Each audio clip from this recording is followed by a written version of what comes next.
Apa kabar? Assalamualaikum warahmatullahi wabarakatuh. Kembali berjumpa dengan saya Rusbono Arif. Dan sekarang ini kalau Anda mencermati soal ijazah Pak Jokowi itu masuk di tahap-tahap yang sangat makin menarik ya. Karena polisi di Polda Metro Jaya sudah mulai memanggil para saksi. Ini berkaitan dengan laporan Pak Jokowi. Dan juga ada soal kontroversi soal laporan TPUA di Barreskrim. Ini berkaitan dengan pemeriksaan ijazah dari Pak Jokowi yang diserahkan ke Barreskrim dan itu akan diperiksa di Lab 4. Kan para aktivis itu kemudian minta agar ada pembandingnya, agar ada semacam apa ya, semacam pihak yang lebih netral dalam soal memeriksa ini, tidak serahkan sepenuhnya kepada polisi. Nah, saya ini baru mendapat kabar dari seorang Indonesia, warga Indonesia di Amerika sekarang ini, atau biasa disebut diaspora, yang dia mengaku dia sudah berkomunikasi dengan seorang, kalau di Indonesia disebutnya digital forensik gitu, di Amerika yang top gitu, dan bersedia mendampingi Roy Suryo dan kawan-kawan. Saya ajak Anda untuk bergabung dengan Bung Kris Komari. Assalamualaikum Bung Kris. Waalaikumsalam warahmatullahi wabarakatuh. Yes, ini kalau di Amerika di tempatnya Anda di San Francisco ya, ini masih siang atau udah ini tengah malam ya di sana ya berarti ya? Sudah malam, Bung Hersho, jam 10 di atas 10.30. 10.30 malam ya. Oke, nggak apa-apa. Terima kasih Anda di tengah kesibukan Anda bersedia ngobrol bersama kami. Saya mendapat kabar bahwa Anda sudah berkomunikasi dengan seorang pakar di sana. Saya nggak tahu apa sebutnya di Amerika gitu. Tapi kalau di kita sekarang yang dikenal digital forensik begitu ya, namanya James Green. Saya tadi coba buka tuh. Mungkin Anda bisa jelaskan bagaimana ceritanya Anda kok sampai mengkontak James Green itu dulu, dan nanti kita baru cerita siapa sih James Green ini. Ya, terima kasih Bung Hersho untuk kesempatan ini. Jadi awalnya saya mendapat teks yang dihubungi dari teman aktivis. Beliau seorang teman aktivis senior di tanah air, menghubungi saya dengan tujuan untuk meminta bantuan dicarikan seorang top examiner dokumen, forensik dokumen examiner. Tapi di Amerika di sini lebih dikenal dengan istilah certified forensic document examiner. Oke. Dengan permintaan itu tentunya sebagai seorang sesama aktivis, saya tergerak di situ untuk mencoba mencari siapa yang saya pikir yang top dan sangat qualified untuk menjalankan tugas itu. Dan kemudian Anda berkomunikasi dengan James Green ini dan dia bersedia ya untuk membantu itu ya? Betul. Setelah saya memiliki tujuan yang kemudian saya menghubungi salah satu yang saya anggap sangat senior ya di West Coast di Amerika Serikat, ya di West Coast di pantai daerah saya. Ya, pantai barat ya.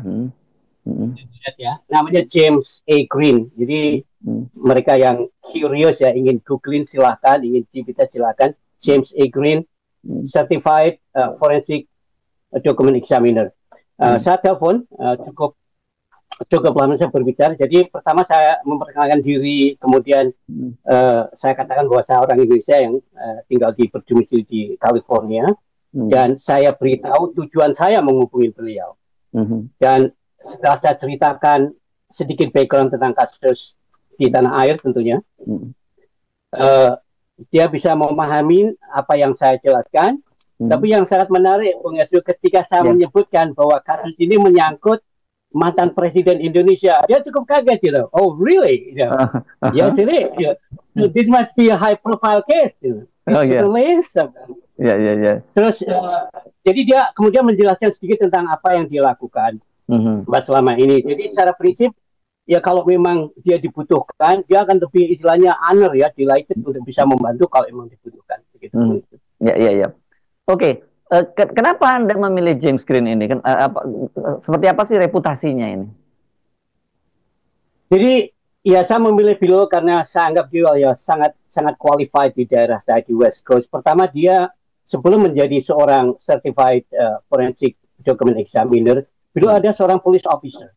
Jadi ibaratnya kayak inilah polisi di Barreskrim gitu ya. Nah, dalam tugasnya di police officer itu dia sekitar 2,5 tahun itu menjadi khusus menangani kasus-kasus yang berhubungan dengan pemalsuan dokumen.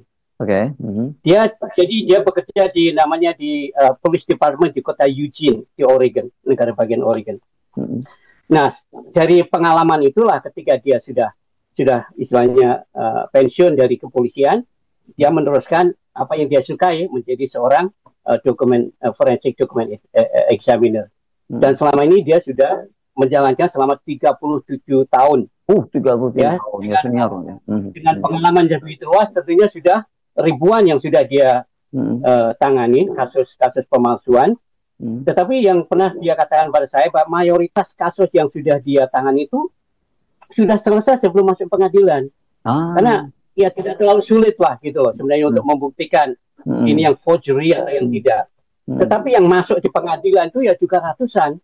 Dan dia sudah mendapatkan testimoni lebih dari 150 perkara pemalsuan dokumen sejauh ini.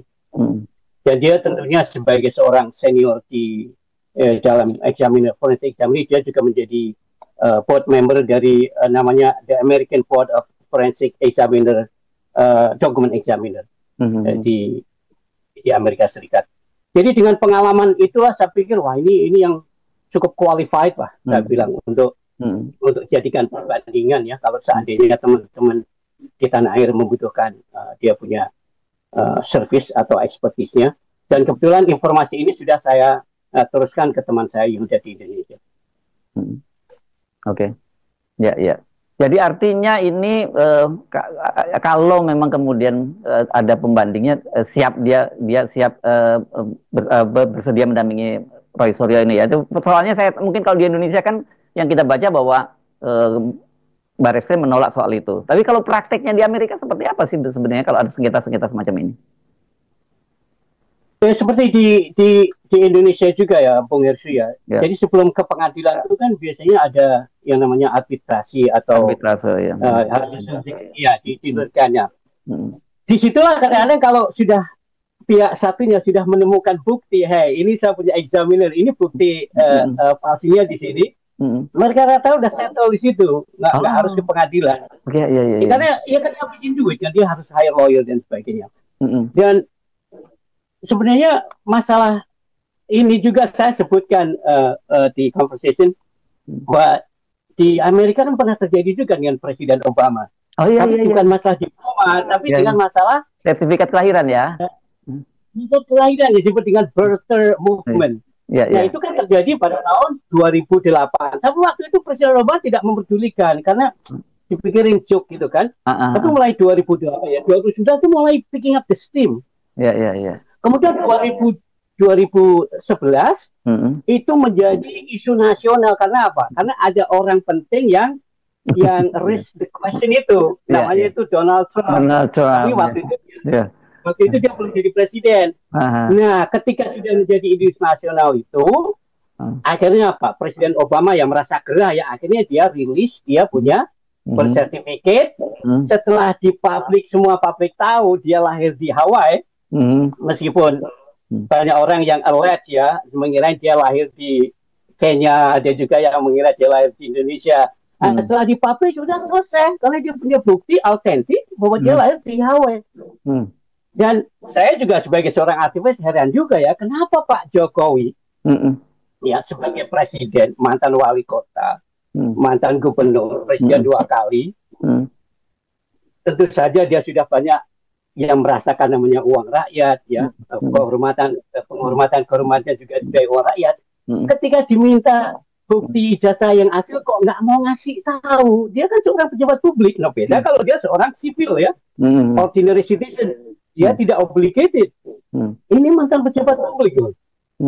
Jadi, nah di situ juga saya pikir wah ini kenapa nggak nyontoh kayak Presiden Obama gitu. Jadi ketika masalah itu menjadi isu nasional, ya you have the obligation, kamu punya kewajiban untuk supaya tidak ada semacam kerusuhan di dalam masyarakat kan.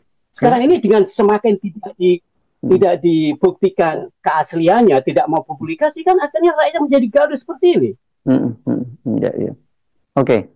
Dalam kasus Obama itu waktu itu ketika dipublikasikan itu apakah disertai juga seorang expert seperti James Green ini nggak yang untuk memberikan autentifikasi? Ya, kalau masalah sertifikat itu kan gampang ya di Amerika, Bung Yesus. Sertifikat itu ada yang namanya county clerk recorder. Jadi semua anak yang lahir di Amerika itu dia mendapatkan birth certificate itu dari clerk recorder. Namanya kayak pencatatan di tingkat provinsi lah gitu. Jadi Catatan. kalau mau ke Hmm. Silakan. catatan di pemerintah. Jadi kalau misalkan birth certificate hilang itu gampang, tinggal ke situ aja minta Hmm. minta yang baru. Hmm. Nah, karena Barack Obama seorang presiden, dia tinggal telepon aja di county di sepeda pawai, dikasih istilahnya dikasih authorization to release.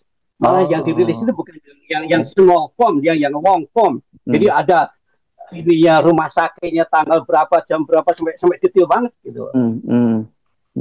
Jadi dengan begitu kan the case closed. Rakyat sudah nggak nuntut lagi. Iya, iya. Jadi sebenarnya kayak kasus Jokowi ini juga simpel harusnya ya. Ya, ini sangat simpel sekali gitu loh. Ya, jadi yang juga yang saya nggak habis pikir itu ketika saya mendengar argumentasi dari para lawyer, lawyer Pak Jokowi, dia tidak punya kewajiban. Hey, ingat Pak Jokowi itu bukan orang biasa. Pak Jokowi itu mantan presiden dan masih pejabat publik. Jadi kalau orang sudah menjadi pejabat publik itu tidak ada namanya invasion of privacy. Saya pernah menjadi pejabat di Amerika Serikat. Saya pernah menjadi city council 2002 sampai 2008. Ketika saya menjabat, tidak ada yang tidak bisa diskruni dari diri saya. Setiap tahun saya harus filing namanya form IRS form 700 itu disclose saya punya aset, punya perusahaan, punya interest gitu. Jadi kalau sudah menjadi pejabat publik, nggak ada istilah itu adalah privacy dari seseorang gitu. Karena bagaimanapun juga pejabat publik itu ada milik rakyat, dia itu mendapat mandat, mendapat gaji, mendapat kehormatan, penghormatan, fasilitas semuanya dari uang rakyat gitu. Ketika